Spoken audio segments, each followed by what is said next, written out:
2009 में पहली बार take off कराया गया था, लेकिन उसके बाद क्या हुआ था कि है ना, जैसे ही जब इसको 2009 में टेक ऑफ कराया गया, फिर उसके बाद 2013 में क्या हुआ था, 2009 से 2014 तक ये काफी समय तक अपनी उड़ानें भी भर रहा था।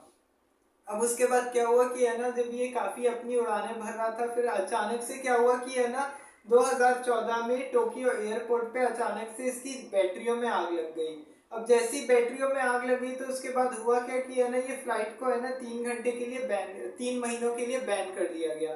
फ्लाइट ये जो कंपनी है इसको 3 घंटे के लिए बैन, 3 महीने के लिए बैन कर दिया गया। और फिर उसके बाद क्या बोला गया कि इसकी कम बैटरियों को ठीक किया जाए। बैटरियों को ठीक करने की कोशिश की सब बैटरी, उसके बाद क्या हुआ कि सही से काफी काफी कुछ जब सही हो गया तो उसके बाद क्या हुआ कि है ना, वापस से ये प्लेन को उड़ाने की मंजूरी दे दी गई। अब एक्चुअली क्या हुआ कि है ना, प्लेन को तो इस तरह से बनाया गया था कि है ना, इस तरह के कोई हादसे ना हो। कंपनियों का तो ऐसा है ना कि है ना, बड़े बड़े दावे करती है कि है ना, हमने ऐसा विमान बनाया, ये फाइटर जेट ऐसा है, इसमें अगर ये मान लीजिए अगर ये विमान अगर क्रैश भी होता है तो इससे हमको कोई नुकसान होना जाना है नहीं।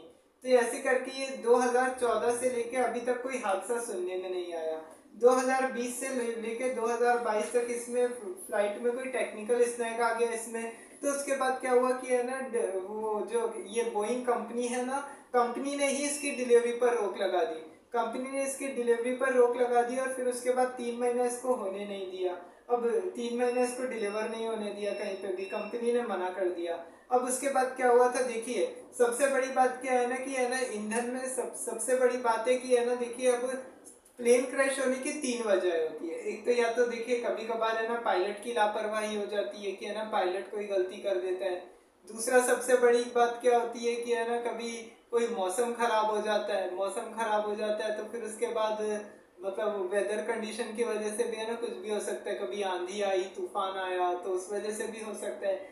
तीसरी सबसे बड़ी बात है, कभी प्लेन में भी कुछ खराबी हो जाती है, प्लेन में भी कुछ खराबी आ जाती है, नहीं तो प्लेन कभी बिल्डिंग से टकरा जाता है, कुछ भी हो सकता है। 3 वजह मेन तो 3 पॉइंट यही है कि जिसकी वजह से प्लेन क्रैश हो जाता है। ये प्लेन हालांकि हालांकि इसमें तो है ना, पायलट की कोई गलती नहीं थी। पायलट की तो देखिए कोई भी गलती नहीं थी, इसलिए यहाँ हम आपको बता दें कि पायलट पे कोई दोष बिल्कुल न डाले इस बात का। जो पायलट थे उनको काफी एक्सपीरियंस था प्लेन उड़ाने का, काफी घंटों का। तो उसके बाद क्या हुआ कि अब जैसे ये सब हुआ, अब उसके बाद क्या हुआ कि 2020 में एक इंजीनियर थे, वो सैम सोहेल, उन्होंने क्या किया था, उन्होंने इस कंपनी को बोला था कि है ना, जो